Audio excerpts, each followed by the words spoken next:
ஆண்டவருடைய நாமம் மகிமைப்படுவதாக. இந்த காலை நேரத்தில் மீண்டும் ஒரு விசை உங்களை சந்திப்பதிலே மிகுந்த மகிழ்ச்சி அடைகிறேன். இந்த நாளுடைய தியானத்துக்கு ஒரு வசனத்தை வாசிப்போம். லூக்கா எழுதின சுவிசேஷம் 6வது அதிகாரம் 27வது வசனம்.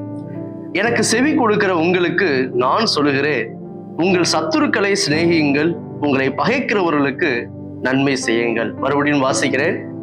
எனக்கு செவி கொடுக்கிற உங்களுக்கு நான் சொல்லுகிறேன், உங்கள் சத்துருக்களை சிநேகியுங்கள், உங்களை பகைக்கிறவர்களுக்கு நன்மை செய்யுங்கள். இந்த வார்த்தையை வாசிக்கும் போது ரொம்ப நல்லா இருக்கும்.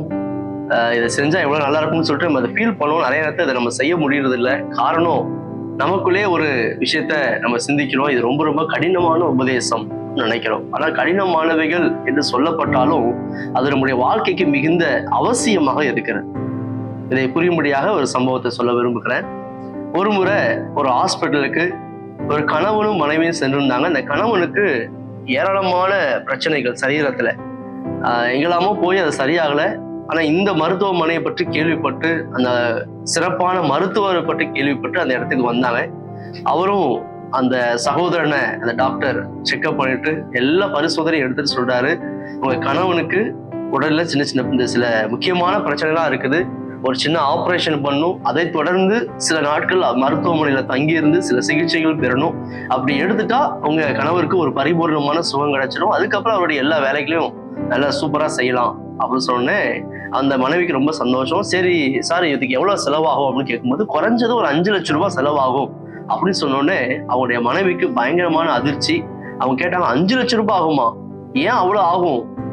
அது செஞ்சாதான் கண்டிப்பா சுகமாகுமா அப்படின்னு கேட்டா அந்த டாக்டர் சொன்னாரு, ஆமாமா கண்டிப்பா 5 லட்சம் ரூபாய் ஆகும். இது கடினமான விஷயம் தான், ஆனா இது ரொம்ப ரொம்ப அவசியமானது. இதை இப்ப செய்யலைன்னா உங்களுடைய கணவருடைய உயிருக்கே ஆபத்து. இன்னும் சில நாட்கள்ல இந்த வியாதி ரொம்ப அதிகமா பெருகி அவர் மரணத்தை கூட தழுவ பண்ணியிருக்கும். அதனால இது ரொம்ப அவசியமா உடனடியா செய்ய வேண்டிய விஷயம். ஆனா இது கொஞ்சம் கடினமானதான், இனிமேல் நீங்க முடிவு எடுத்துக்கோங்க அப்படின்னு சொன்னோடனே அதுக்கப்புறம் அந்த அம்மா யோசிச்சாங்க. அதுக்கப்புறம் இது கடினமா இருந்தாலும் ரொம்ப ரொம்ப அவசியன்றதை உணர்ந்து அந்த பணத்தை ரெடி பண்ணி அந்த சிகிச்சை கொடுத்தாங்க. அதுக்கப்புறம் அந்த ஐயாவுக்கு நல்லா சுகமாகி அவர் நீண்ட ஆயுளோடு ரொம்ப வருஷம் வாழ்ந்தார். அப்போ இதே போல நம்முடைய வாழ்க்கையில நிறைய விஷயங்கள், குறிப்பாக ஆண்டவர் நமக்கு சொல்லுகிற வார்த்தைகள், ஒவ்வொரு வாரமும் நம்ம செய்தி கேட்கிறோம், வேதத்தை வாசிக்கும் போது இப்படிப்பட்ட நேரங்களில் கர்த்தர் நம்மோடு பேசுகிறார், சில காரியங்களை செய்யும்படி நம்மளை தூண்டுகிறார், நம்மளை உணர்த்துகிறார். ஆனா நம்ம நிறைய நேரத்துல நினைக்கிறோம் இது கடினமானது, இதை யார் கேட்பார்கள்? இயேசுவோடு இருந்த சீஷர்களும் அவரோடு இருந்த மக்களுமே சில நேரத்துல இது கடினமான உபதேசம் அப்படின்னு சொன்னாங்க. ஆனா பார்ப்பதற்கு இது கடினமா இருந்தாலும் இது நம்முடைய வாழ்க்கையில தேவனுடைய வார்த்தைகள் மிகுந்த அவசியமாக இருக்கிறது. இந்த காலகட்டத்தை கொஞ்சம் யோசிச்சு பாருங்க. ஆண்டவர் உங்களோடு கடந்த சில நாட்களாக, சில மாதங்களாக உங்களோடு சில வார்த்தைகளை பேசிக்கொண்டே இருக்கிறார். ஆனா நீங்க அதுக்கு இன்னும் முழுவதுமா கீழ்ப்படியாம இது கடினமா இருக்குது, இது எப்படி ஆகும் எப்படி ஆகும் நீங்க கேள்வி கேட்டுட்டே இருக்கிறீங்க. இல்ல ஒருவேளை உங்க பார்வைக்கு அது கடினமா இருந்தாலும் ஆண்டவருடைய வார்த்தை ஜீவன் உள்ளது, அது உண்மையானது, அது நன்மைகளை தரக்கூடியது.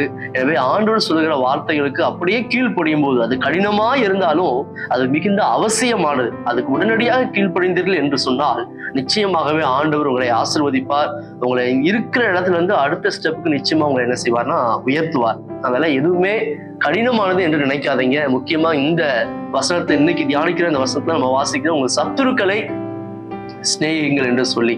அப்போ இது நமக்கு கடினமான விஷயம்தான். அவங்களை பார்த்தாலே நமக்கு கோபம் வரும். எதிரிகளை பார்த்தாலே அவங்க செஞ்ச துரோகம் நம்முடைய கண்ணுக்கு முன்னாடி அப்படியே வரும். அவங்க செஞ்ச சில காரியங்கள், அவங்க பேசின சில வார்த்தைகள் நம்முடைய வாழ்க்கையில நீங்காத வடுவாக தான் இருக்கும். ஆனா ஆண்டவர் சொல்லுகிறார், உங்கள் எதிரிகளை, உங்கள் சத்துருக்களை நேசியுங்கள், அவர்களை மன்னியுங்கள் என்று ஆண்டவர் சொல்லியிருக்கிறார். எனவே இந்த காலை வேளையில தேவனுடைய வார்த்தைகளுக்கு நம்ம 100க்கு 100% நம்ம கீழ்ப்படிஞ்சோம்னா அது நமக்கு ஒரு பெரிய ஆசீர்வாதம். சில நேரங்கள்ல ஆண்டவருடைய வார்த்தைக்கு இன்னும் நம்ம கீழ்ப்படியாததுனாலதான் சில வியாதிகள் இருக்கிறோம், சில பிரச்சனைகள் அப்படியே சிக்கிட்டே இருக்கிறோம், ஒரு தேக்க நிலையில இருக்கிறோம். இல்ல இன்னைக்கு ஒருவேளை ஆண்டுடைய வார்த்தைகள் அவர் உங்களுக்கு சொன்ன சில விஷயங்கள் கடினமா இருந்தாலும் நான் மறுபடியும் சொல்றேன், இன்னைக்கு அது அவசியமானது.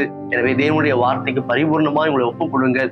ஆண்டவர் யாரையெல்லாம் மன்னிக்க சொன்னாரோ அவங்களை மன்னிங்க, யாரெல்லாம் நேசிக்க சொல்றாரோ அவங்களை நேசிங்க, எதெல்லாம் விட்டுவிட சொல்றாரோ அதை விட்டு விடுங்க, எதை செய்ய சொல்றாரோ அதுக்கு அப்படியே நீங்க கீழ்ப்படிந்து செய்யுங்க. அது ஒருவேளை இப்போ அது உங்களுக்கு நஷ்டமாக கடினமாக இருந்தாலும் அது எல்லாவற்றையும் கர்த்தர் மாற்றுவார்.